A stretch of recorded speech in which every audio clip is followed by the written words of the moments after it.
what makes what's happening fascist versus Christian nationalist, let's say, and does it matter?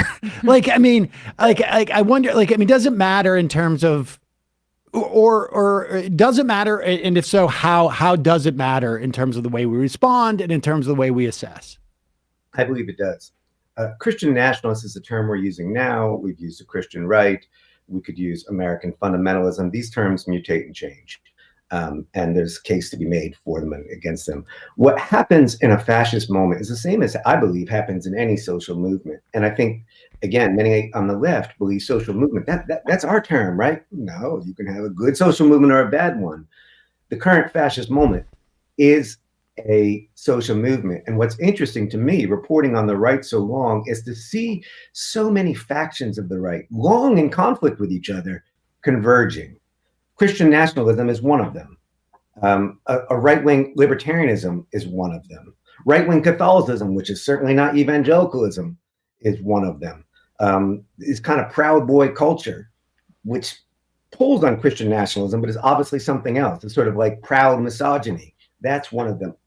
The same old corporate right, big business, Elon Musk, all these things converging. That's when you get a big, strong current. That's when you get this undertow.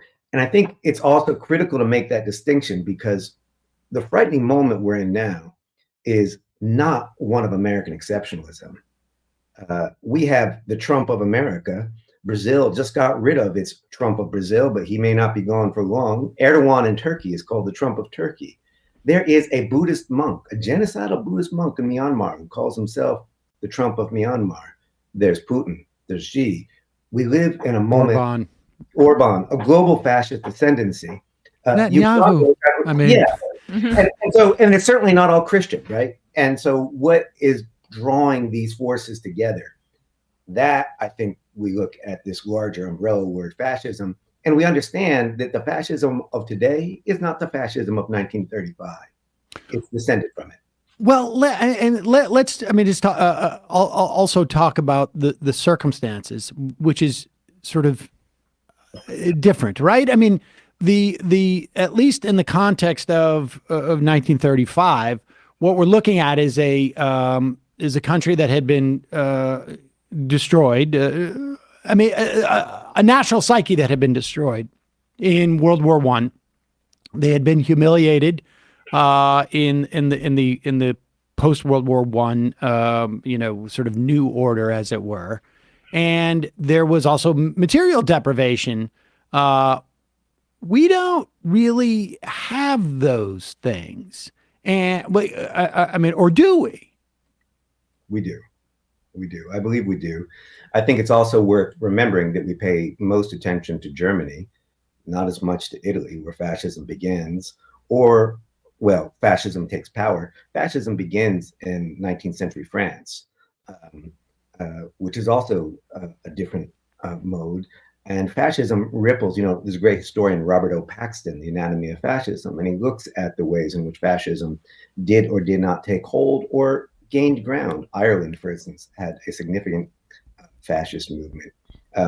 Rachel Maddow's great recent program, Ultras, introduces us to the American fascist movement, which didn't win, but it was a contender. So I think, though, that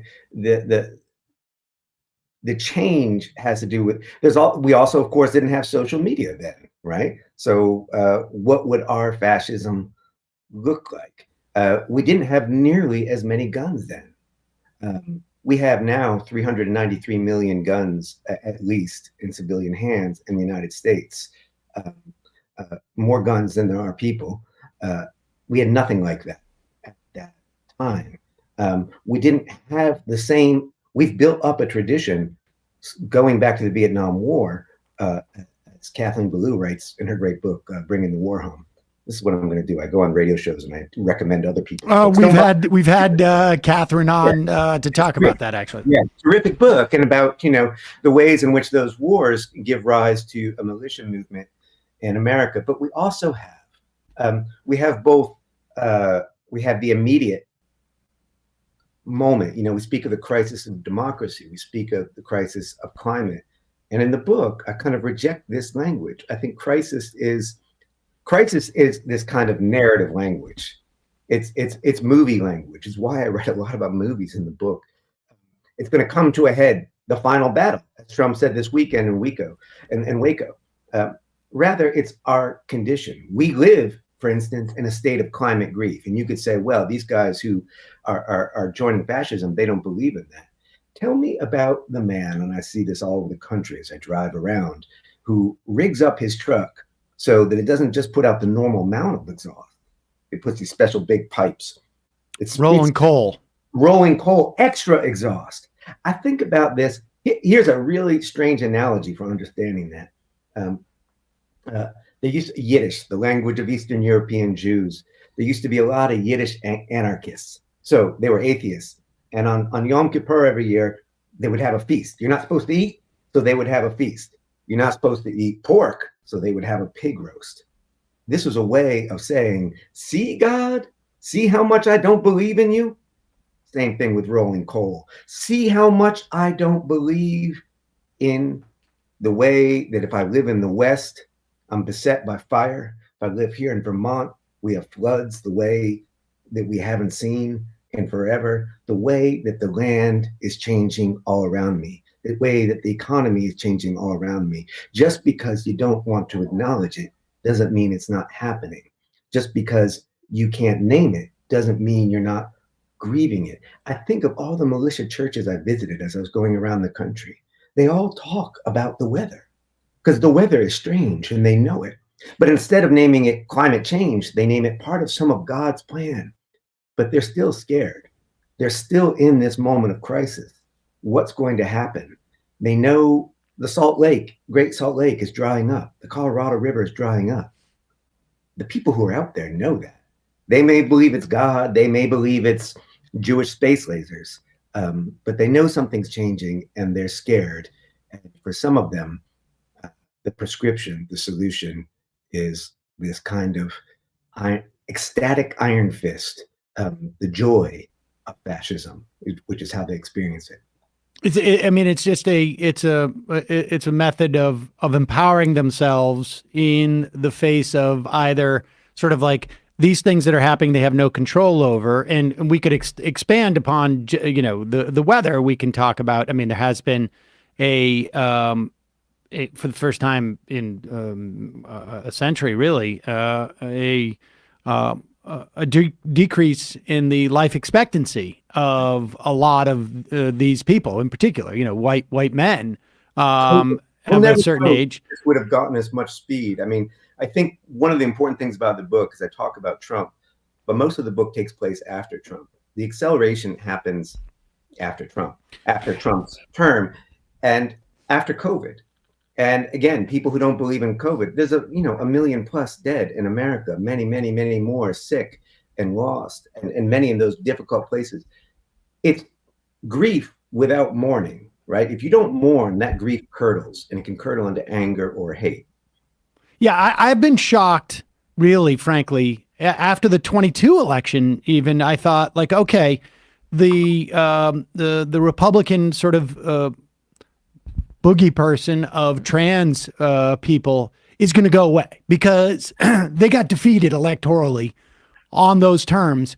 And the complete opposite, I was completely blindsided by it, frankly. The complete opposite took place. The acceleration of anti-trans fervor legislation has, I've never seen anything like the way that it is responding completely the opposite. Like, even like after what it was, maybe the 2012 or maybe it was 2010 or 2000. I can't remember when the big Republican autopsy was about immigration. At least there was like 3 or 4 or 5 months where, even the worst of them, even like Hannity was like, we've got to really contemplate this and maybe have a reckoning. And then it sort of drifted away over time. But this was like weeks after the election, it was almost like a switch went off, and this sort of like turbo version of anti-trans legislation spread across the country, like head spinning. And there does feel like there's some type of accelerant that is in the wake of Trump. You know, we're now approaching something like 20 states that are, to some degree or not, criminalizing trans healthcare, which is to say, criminalizing trans people. We have listeners probably know the recent CPAC conference, a big applause line for eradication. He made this eradication of transgenderism. He says, I'm not talking about killing the people. Right. Meanwhile, we have all over the country, including around here, groups demanding lists of kids who attend gay straight alliances in their school. Lists. When other times in history, and I say it'll never happen here, who could have imagined we'd get to this point? To those who say, oh, civil war, that rhetoric is too much. I have two answers. One, I've been driving around the country for the last, I would have said that before that too, but I've been driving around the country the last 2 years. It's not even a question anymore. I say civil war to folks. And the answer is always yes. It's just when and whether they're looking forward to it. But I would argue there's already casualties. The second to last chapter, the penultimate chapter of the book, I drive around Wisconsin after the fall of Roe. Wisconsin became the only blue state it reverted to 1849 law, the only blue state to completely outlaw abortion. And I was in Wisconsin with my own child. I write about this with their permission. My 13-year-old, who is a queer, non-binary kid who is suffering, like so many kids are now, mental health struggles. And how do I tell my kid not to be paranoid, how not to be afraid, when half the country is passing laws against them, when their schools is holding strong, but schools around us in New Hampshire are taking down every rainbow, whether or not it has to do with pride, for fear, when there's a hotline in which you can report teachers. And when they read the news, my kid follows the news, they hear about women bleeding out because they don't have access to reproductive rights. These are casualties. These are casualties of the slow civil war. I think the attack on trans is going to escalate. I will say, I don't think it stops there. And I think, if we look at Trump, just the Trump era alone, right? 2016, he comes in with a Muslim ban and he moves to undocumented folks. And then he adds trans folks. He never drops any, he adds. All along, there's the media, there's us, because we're the perfect enemy within, because we look like anybody else. Your own child could be a journalist. You never know. Right. And of course, the rising tide of anti-Semitism, about which I don't think enough is spoken, and all the rising tide of anti-Asian hate, they're adding. And I think there's still some liberal folks who make this mistake. It's the oldest mistake, right? They say, oh, it's just terrible what's happening to those people, right? It's terrible what they're doing to trans people. There's some good-hearted people who says, well, it's not my place because I'm not on the front lines. You're alive, you're on the front lines. Fascism, that's what fascism is. It's a cult of innocence that thrives on death. It's coming for everybody. It comes for fascists themselves. No one will be protected. I think about around here, we're close to the Canadian border, so the Border Patrol started putting up checks on the highway, maybe further away than they were legally allowed to. And I looked at all the white folks, the white American citizens, indignant, right-wingers, indignant, outraged that they were being forced to wait on the highway. Well, of course they were. Did they think this authoritarianism was going to somehow set them free? It won't. It comes for everyone. And with trans folks and trans kids, I think that's another old labor song, Which Side Are You On? Florence Reese from Striking Miners in Kentucky.